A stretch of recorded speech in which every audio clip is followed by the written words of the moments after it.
in this email this morning, and if you guys have something going on in your life and you want to share it with us so we can turn around and share it with Bert Show.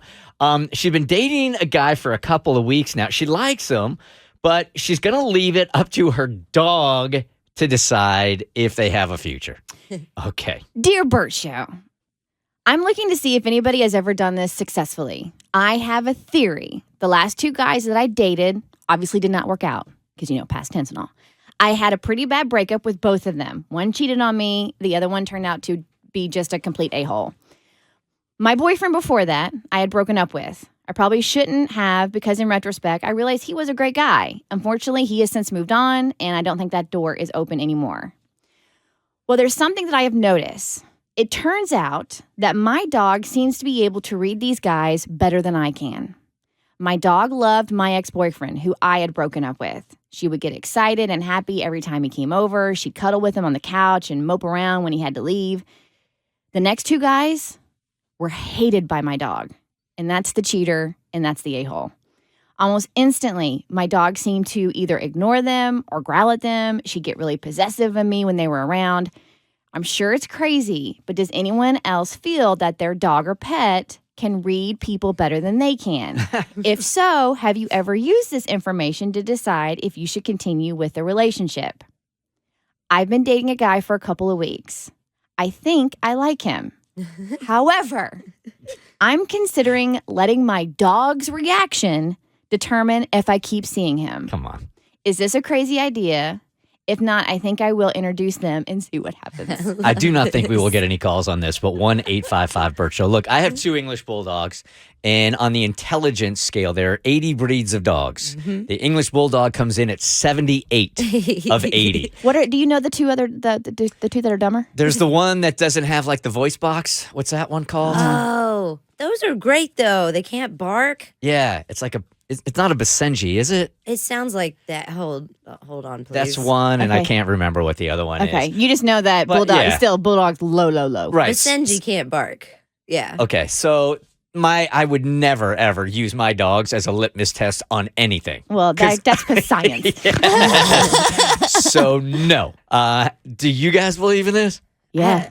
I actually kind of do. I mean, not for my dogs, but I could see other dogs, people's others' dogs being very great judges of character. My dogs are like Banjo loves everyone. If you like lean down far enough, he will French kiss you. It happens so quickly you don't even know it happened. And then Rick is more like if you walk past him, he'll watch you, and if you don't acknowledge his cuteness, then he'll be like, "Hey, hey!" And it doesn't matter who you are, if stranger, whatever. He's like, look at me and say I'm cute.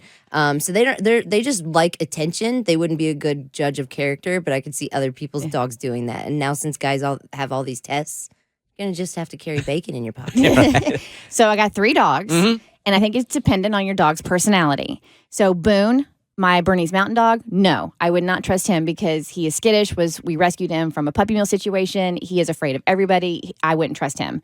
Leroy is my old man. He's a curmudgeon. He is indifferent to everybody, so I wouldn't trust that. Now, Willie, my other rescue, who is the monster, he loves everybody. So if there was somebody he didn't like, I would be like, something's up with that person. Really? Yes. Really? 100. All right, Chelsea thinks the same thing. 100%. Hey, Chelsea, good morning. Hey, good morning. It sounds a little crazy here that you'd let your dog choose your men for you. Y'all are going to think I'm crazy, but it is 100% a foolproof plan. Give us your history on this. Okay, so I've dated a lot of girls in the last couple of years, just trying to find my soulmate or whatnot. Yep. And really, my dogs have a good sense of who is good or not. And for a while, I didn't realize it, but I think it all relies on the connection you have with your dog. My dogs would become distant and wouldn't care about the people who are not good for me. And then the people, I did have a relationship that just like the girl in the story, I broke up with her, and my dogs really loved her. And, they were kind of devastated when she left. And everyone after that, they just, red flags. Ran to the other room when they came over, did not like them, protected me, and they had a reason to. They all ended up being creeps or, buttheads or whatever. So it's a foolproof plan. You've got to rely on your dogs. They know more than you think. They see it off your body language. I love it. And she's not the only one. Thank you, Chelsea. Heather, good morning. You are on the Bert Show. Your dogs have a better sense of who's good for you than you do. Heather? Heather. Oh, yes. I mean, I'm so sorry. I didn't know you were talking to me. Yeah, what's up? Yes. Oh, yeah. That's the thing. And I also have he's a mix between a hound, a bloodhound, and an Australian Shepherd.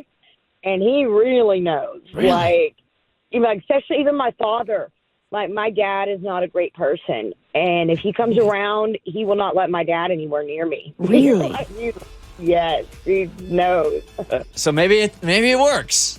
Maybe it works. Maybe it works. It's not fair for those guys, but probably works. You get Go for one it. chance. If my dog likes you, you're in. If not, bye-bye. The Bert Show.